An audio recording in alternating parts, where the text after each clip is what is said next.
I'll share with you what I think I'm going to be doing in this next little while. Been trying to think of a good way to focus people on actually achieving the potential of what their practice has. And I talk to people a lot about thinking about both emptiness and the idea that the self that you think you are really doesn't exist.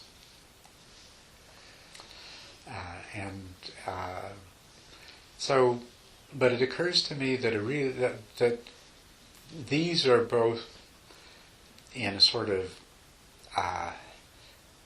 they're a negative. They're looking at what isn't rather than what is, and I wanted to invert that and make it more positive. And so I'm thinking I'm going to take the approach of once you realize, and that it does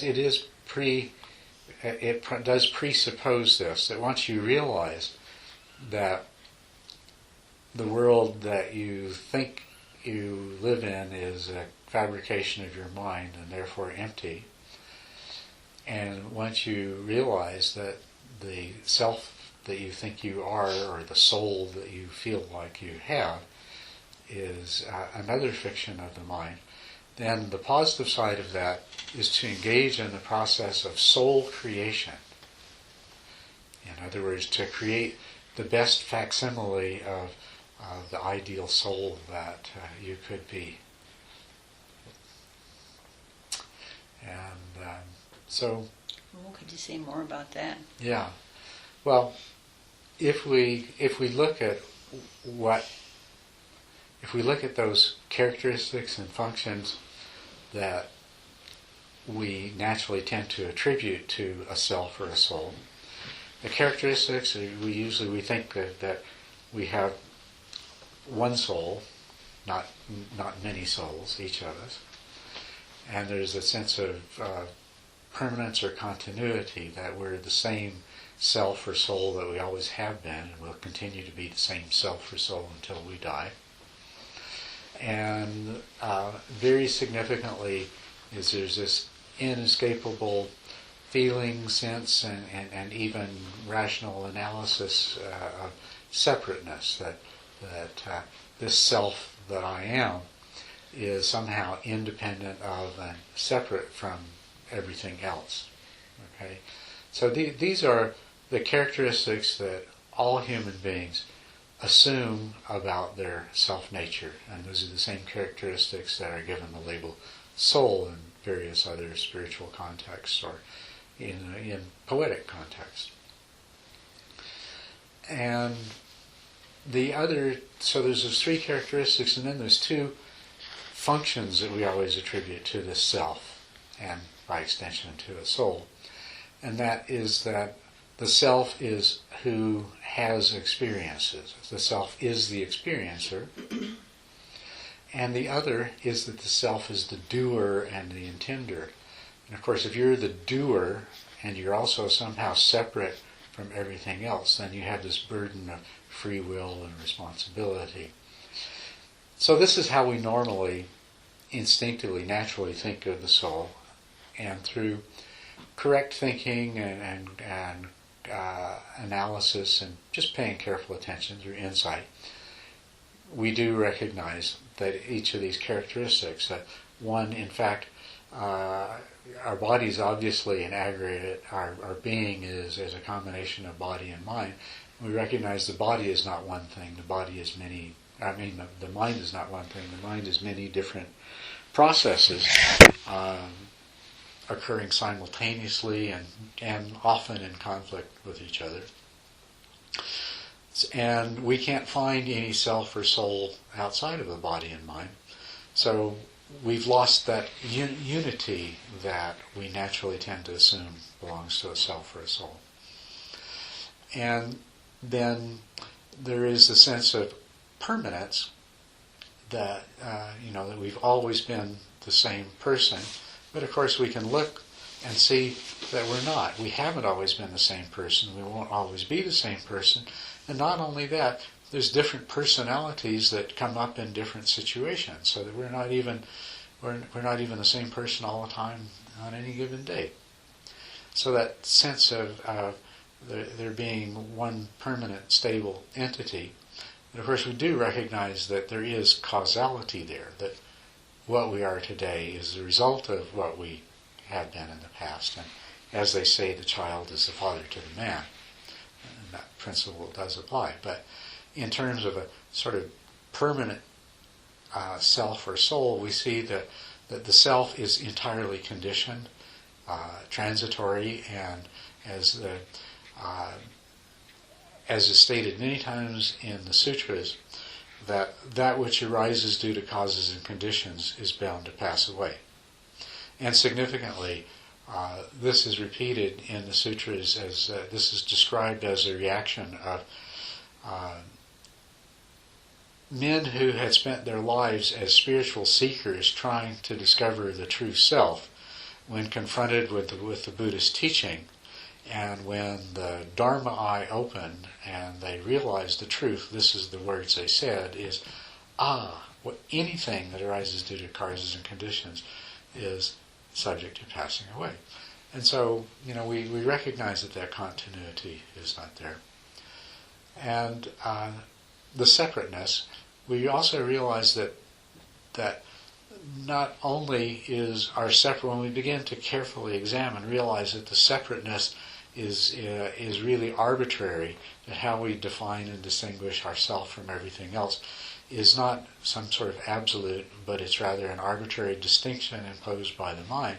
But further, we recognize that so long as we view ourselves as separate, the boundary between self and other than self becomes a battleground, becomes a struggle, and becomes the source of arising of desire and aversion, leading to all sorts of unwholesome actions and leading to suffering of different kinds.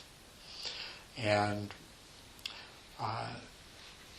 as far as those two functions, through careful practice of insight, we see that the experiencer is really a fabrication of the mind, that in the act of seeing, there really is only the seeing. In the act of thinking, there really is only the thinking. Whatever we look at, that it's when the mind tells its own story of the self, and the story in which the self is the hero, then comes the apparent experiencer. When we examine carefully with insight, we see that intentions arise and pass away, and sometimes there are multiple intentions in conflict with each other, and that there is no intender or decider, but rather these different mental processes that make us up, based on their own conditioning, interact with each other, and then at some point an intention arises with sufficient strength and immutability that action comes out of it. And so there really is no intender. So knowing that, to create a soul would be to create, using the knowledge of what we really are, to create something that has unity, continuity, some degree of endurance. Thirdly, as far as the separateness, to abandon separateness and to create ourselves as a kind of self or soul that comes from a place of oneness, of union, rather than as separateness.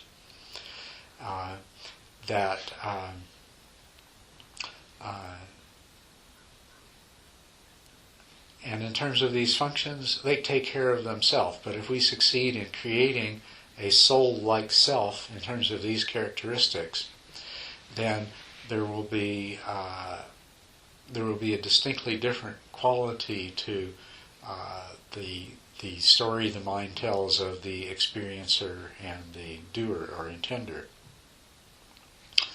So the way that I see that this happens, and really all I'm proposing to do is to state explicitly what already is happening anyway.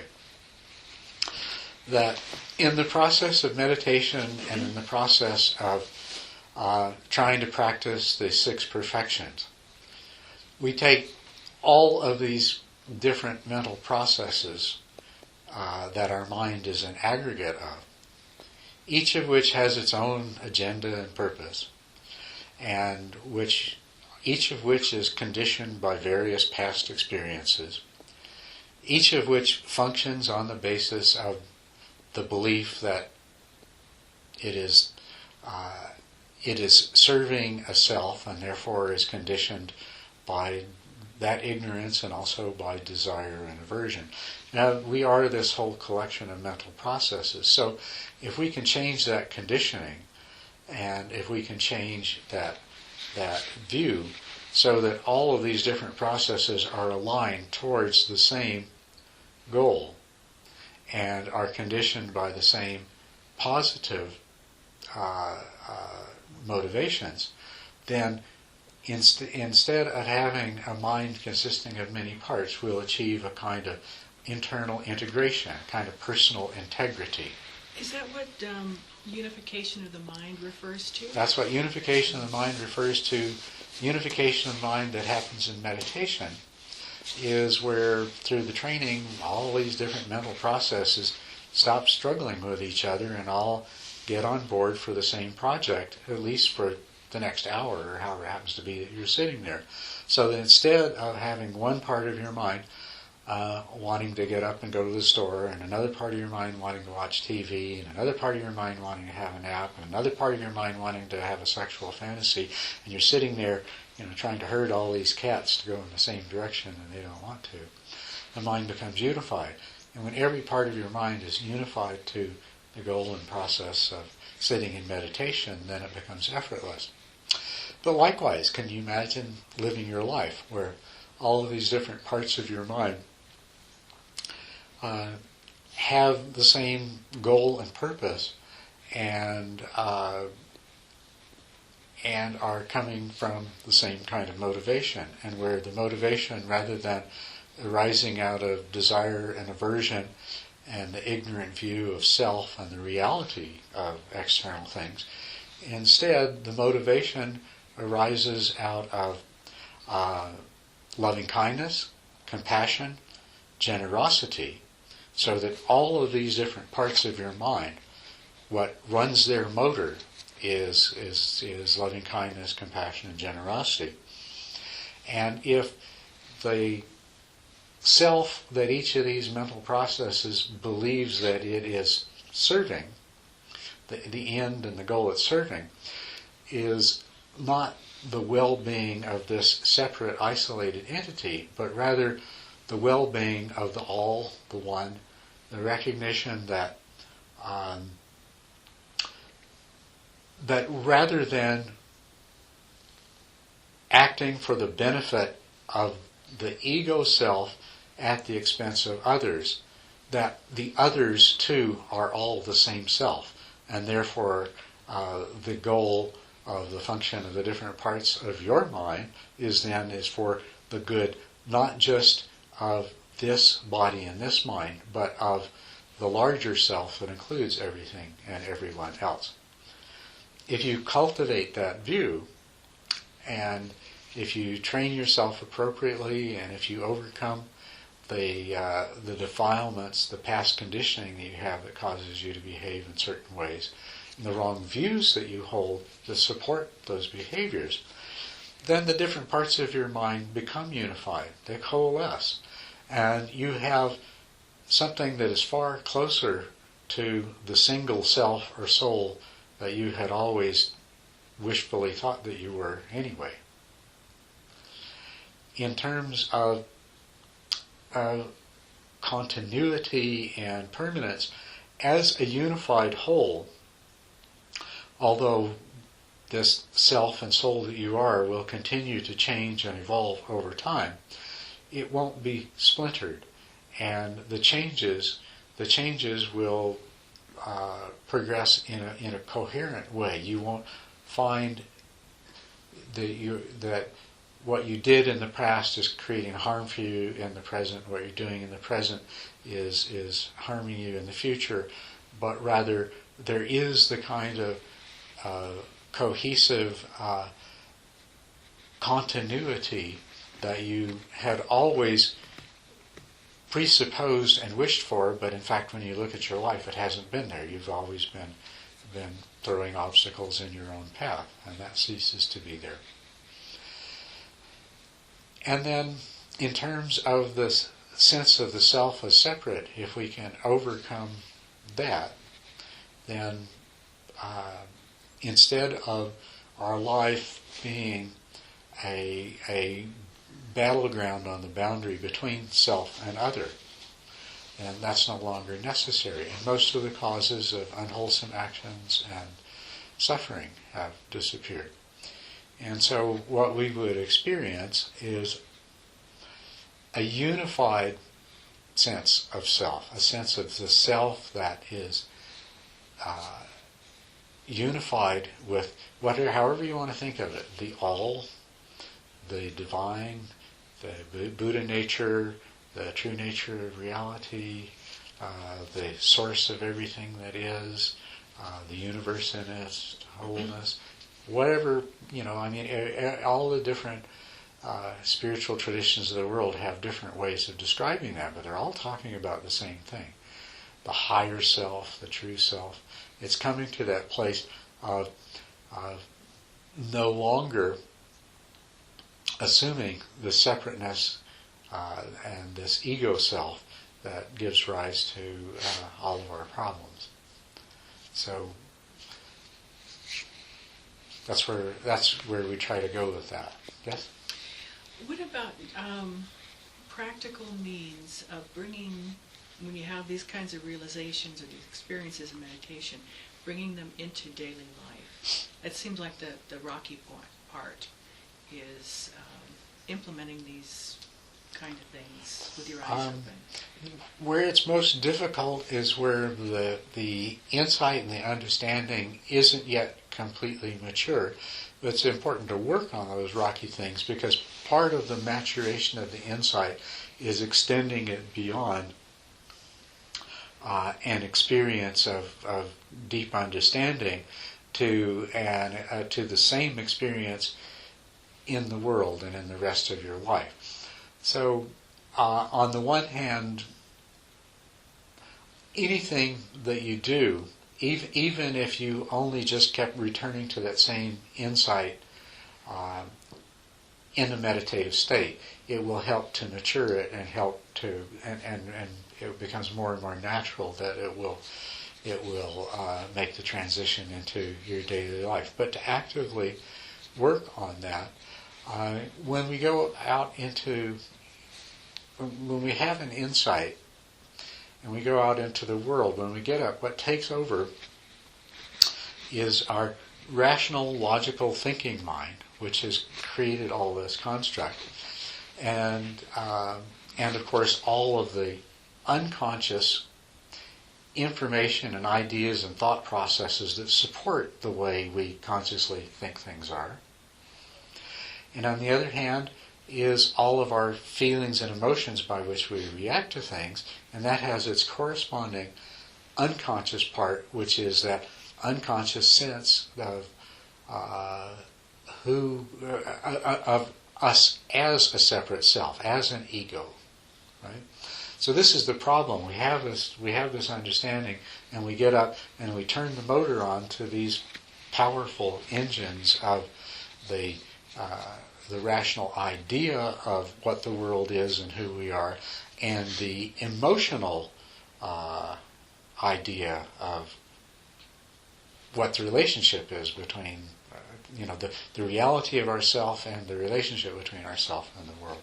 So that's what we have to work on, and we do that by bringing mindfulness into our daily life, by bringing the understanding and the recognition to the surface and examining what is going on. Because if you recognize that there is no part of you that's in charge that can force the other parts to behave. That can't happen. but as the other parts of yourself come to recognize and understand the truth of your insights, then they change themselves, and this is how you bring it about. So you have to bring your insights into the world in the form of insight and in the form of examining what you are thinking and what you are feeling and what you're saying and what you're doing and the consequences of those in terms of that insight. So if you have an experience in meditation of being at one with everything and no longer in conflict and no longer in this place of struggle and dissatisfaction, and then afterwards you find yourself back in the world once again, seeing yourself as separate, experiencing dissatisfaction and moving into struggle, then examine that in the light of the previous experience and bring them together. At every level of understanding, whether it's just intellectual, or it's a deeper intuitive understanding, or whether it's some profound insight that comes to us in a deep stage of meditation, whatever our level of understanding is, we need to bring that understanding into ordinary experience, and that's the function of mindfulness. I've talked a lot of times about take something that's a problem in your life, or take the precepts and those that you have trouble keeping, or take the practices of the perfections, and take one or more of the perfections that you would like to work on. And then whenever a circumstance arises that's specifically relevant to that problem in your behavior, or to that precept, or to that perfection, examine it with mindfulness in terms of, okay, what is the source of my feelings, my thoughts, and my behaviors, and what's the effect of them? Just examine that. And that will bring whatever level of understanding that you have at that point, whether it's from reading a book or whether it's some profound insight in meditation, is going to bring that level of understanding to bear on the present situation. And that's where the changes come about. When you see that thinking and behaving in a particular way is not serving you. I mean, basically, it's as long as your ego self still exists and is functioning. As soon as it becomes obvious that a particular way of behaving and thinking is not serving you, that is going to tend to diminish the force of that thinking and behavior in the future.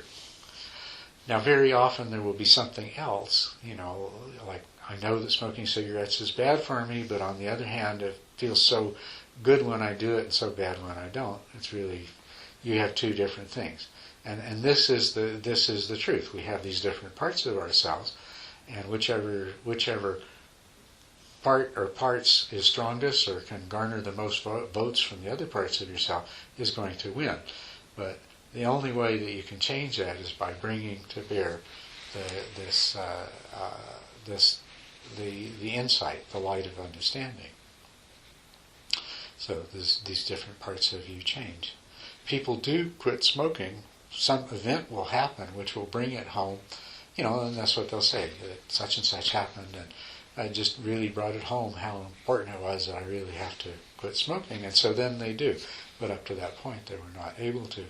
And we're really, in terms of all of our, in terms of all of our self-destructive and otherwise harmful habits, in terms of all of our inabilities to keep precepts or to practice the perfections, exactly the same dynamic is going on. It's exactly the same as the smoker that would like to quit, or a drinker that needs to quit. That these different processes are not, they're going to require generating a level of understanding that shifts the vote. So that's how you work on yourself. But You told me once to focus on the transition, yeah. like state transition. I found that a real helpful idea. Can you elaborate on that? Might be a bit much to go into right now. Okay.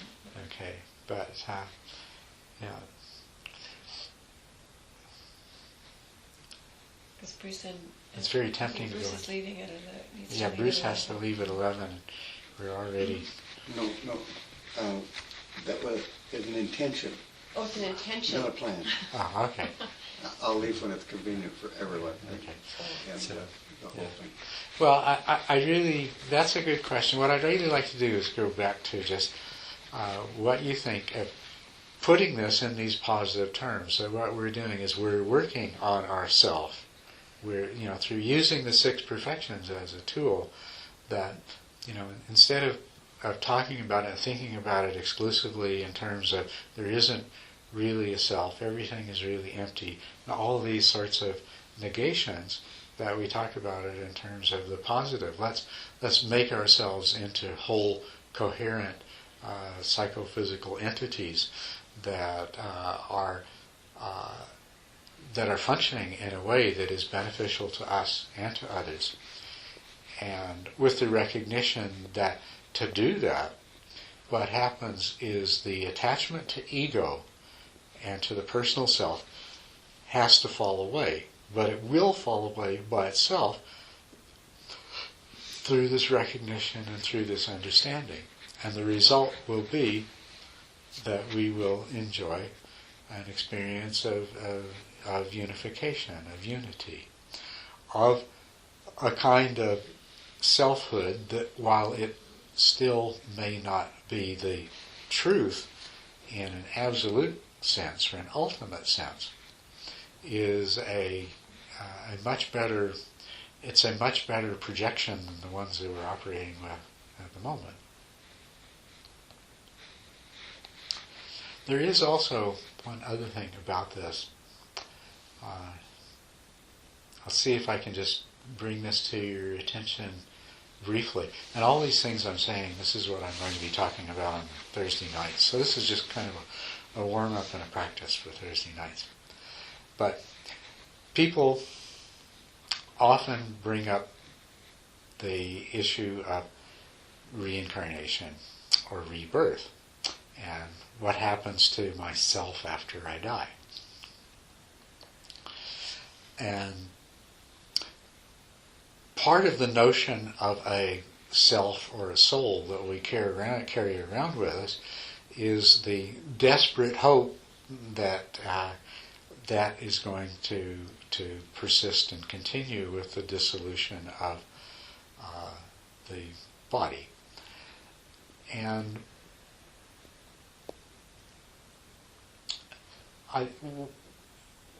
what actually happens is more along the lines of this. If you can recognize, there's a number of other things you have to understand. First is that the distinction between mind and body is an illusion, and there's a lot we can say about that and have at different times. But that the material and the mental are really of the same nature. And we all know how within the realm of the material, absolutely everything is related to absolutely everything else. And the smallest event in the material realm has incalculable consequences thereafter in the future.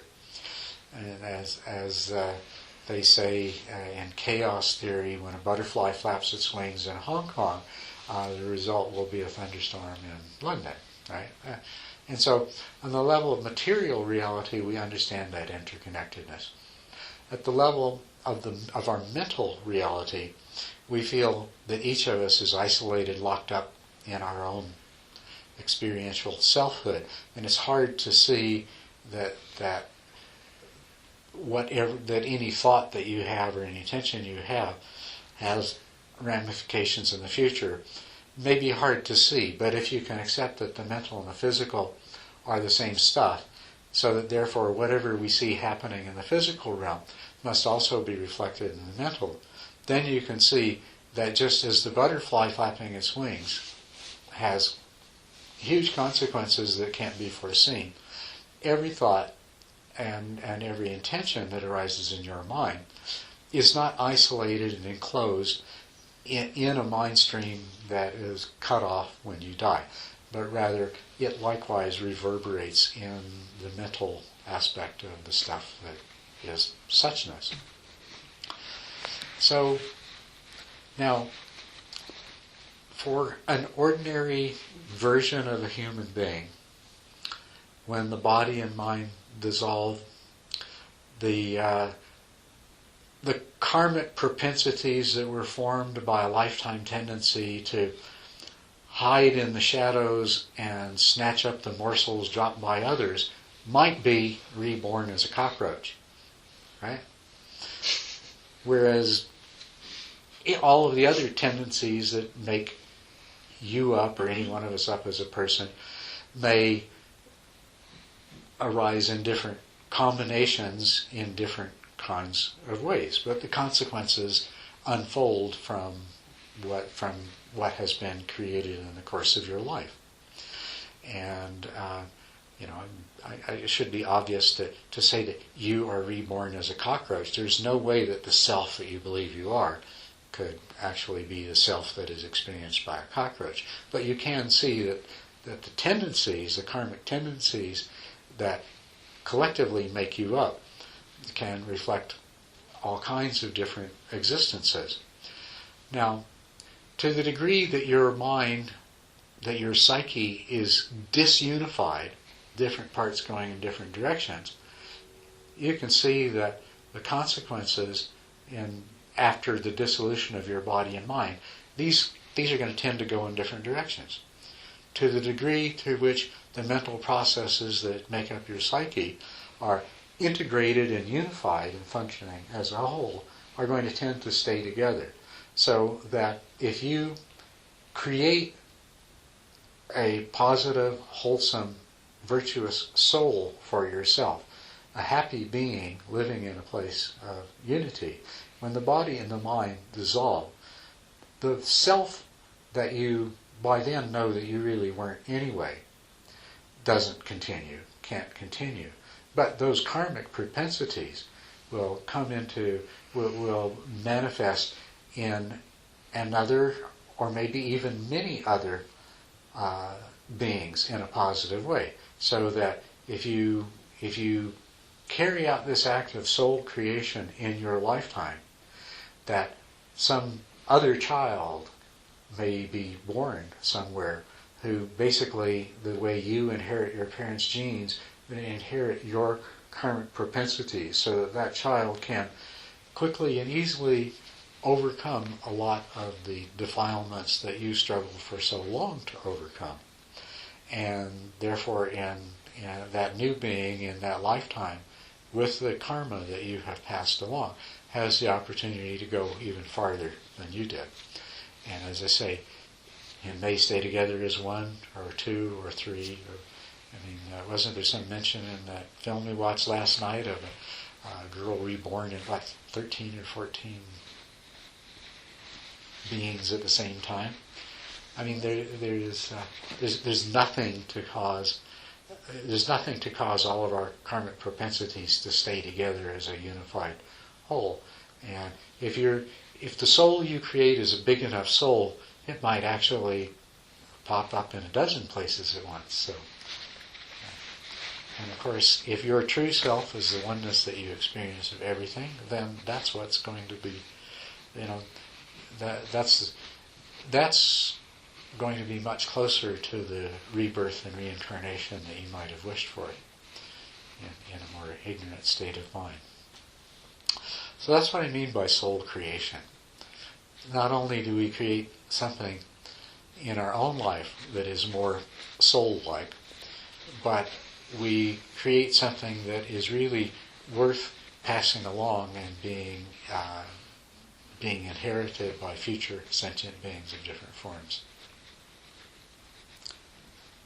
So that's my thoughts.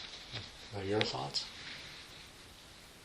Well, how do the Tibetans believe that a whole entity is reborn into another.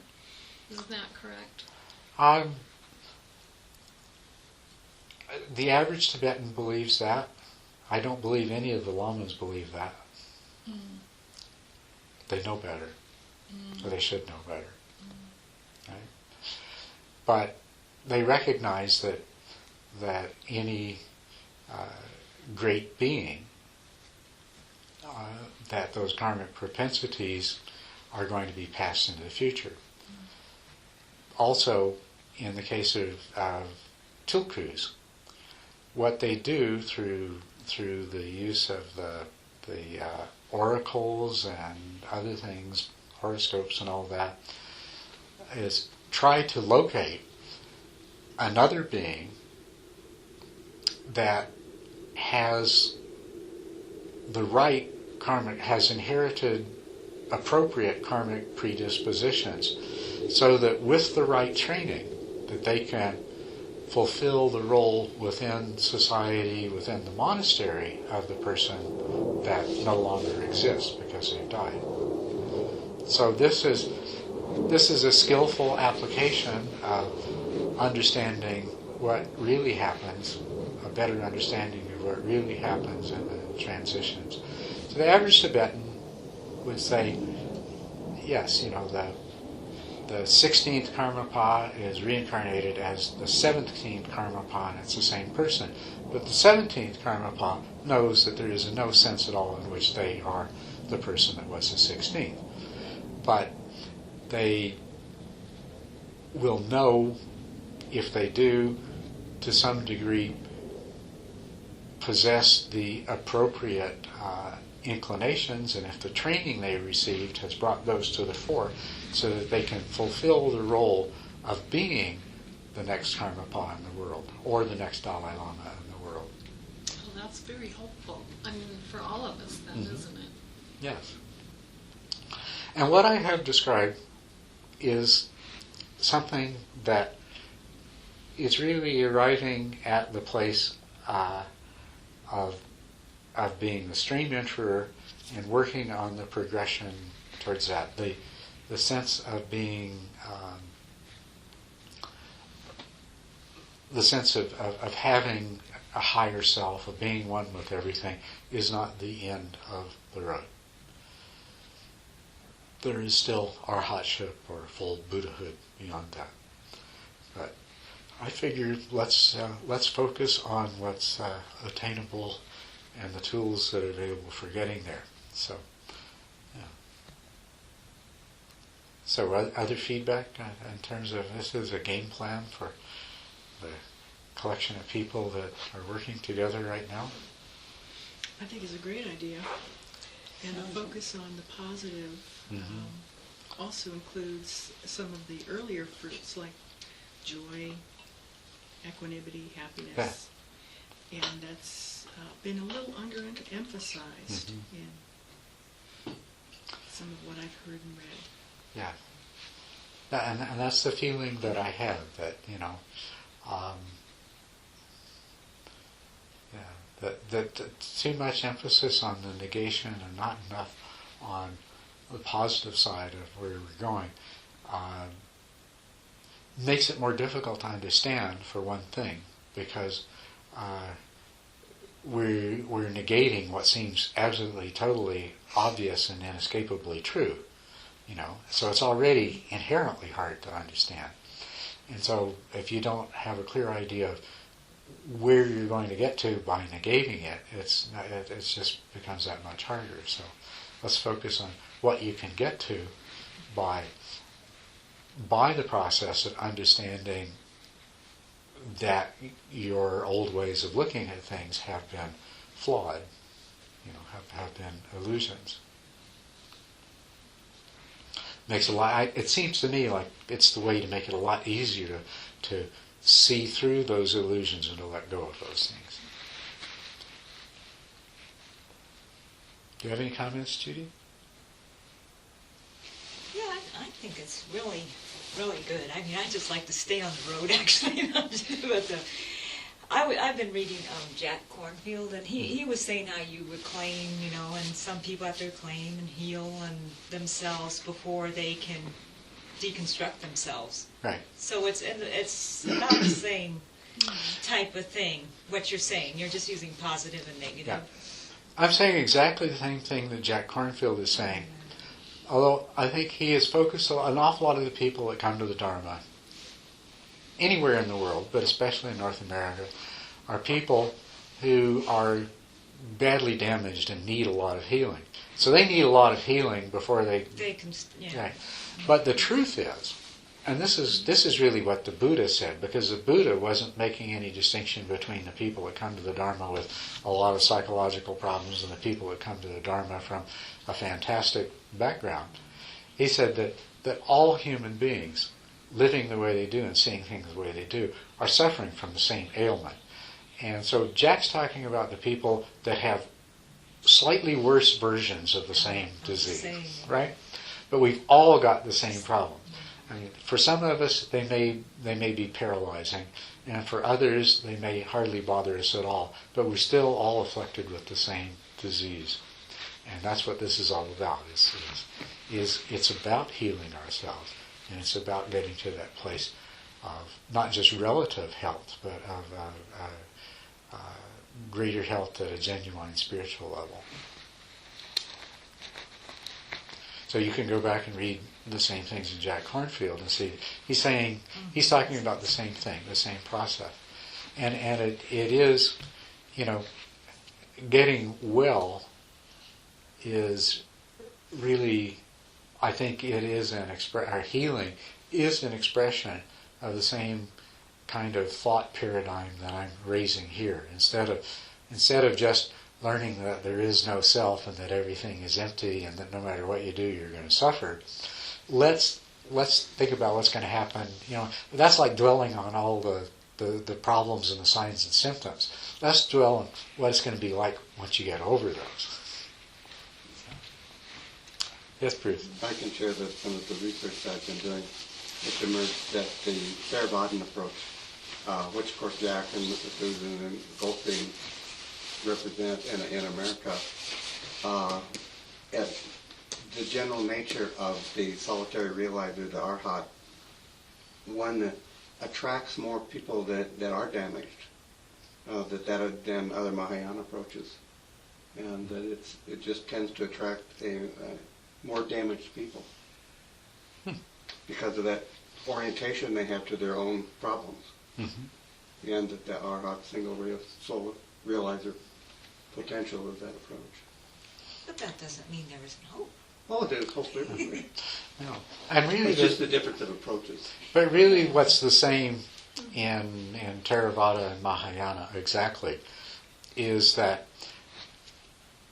once you have achieved this kind of, let's call it healing or unification, once you've achieved it, then the next part of the path has to do, You've turned inwards and gone as far as you can. Now you turn outwards from that point.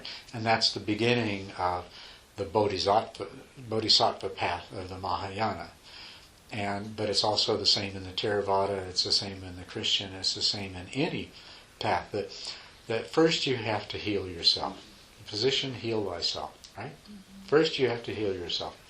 Then is the point at which that having healed yourself, there is nothing left to do but to try to do whatever you can for others. So. I wanted to mention, last night we watched this film about these nuns in Tibet, and they just did the most simplest, they talked about the most simplest things of Buddhism, that we are so lucky to have this human birth,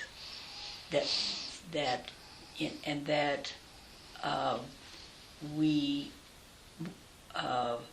and the Four Noble Truths. They talked about the Four Noble Truths, the suffering, just making that, it was so clear to them, and that they spent their time thinking about others, thinking about kindness to others, and kindness and compassion, and doing these prayers, just saying these prayers, saying these mantras, doing these prayers, and it just seemed to me like was so inspiring that they just came to the very basic things that Buddhism is, what the Buddha talked about, and what you always mention, and then just stick with that, and then know that everybody else is you, and everything else is you, trees and everything else, it's all you. And they just seemed so glowing. Their faces were shining.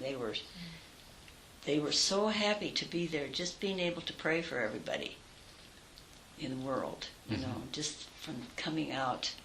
And when you're saying that mental, everything that we think, everything that we say, and everything that we do has its effects on everything else, if we, just aware of that and constantly try to make it the most positive thing that we can, then that's a healing thing in itself, when you're not just concentrated on your own, what you want and what you don't want, and how sick you are and how terrible you are, and all that kind of thing, but be so grateful to be alive, to be human, in a human body, being able to do these things.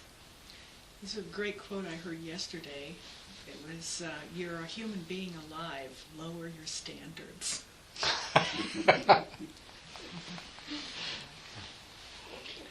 Yeah, but if you realize everybody else is you, if you pray for them, isn't that kind of selfish? Bruce. Yeah. Well, once you realize the higher self, you get to practice higher selfishness.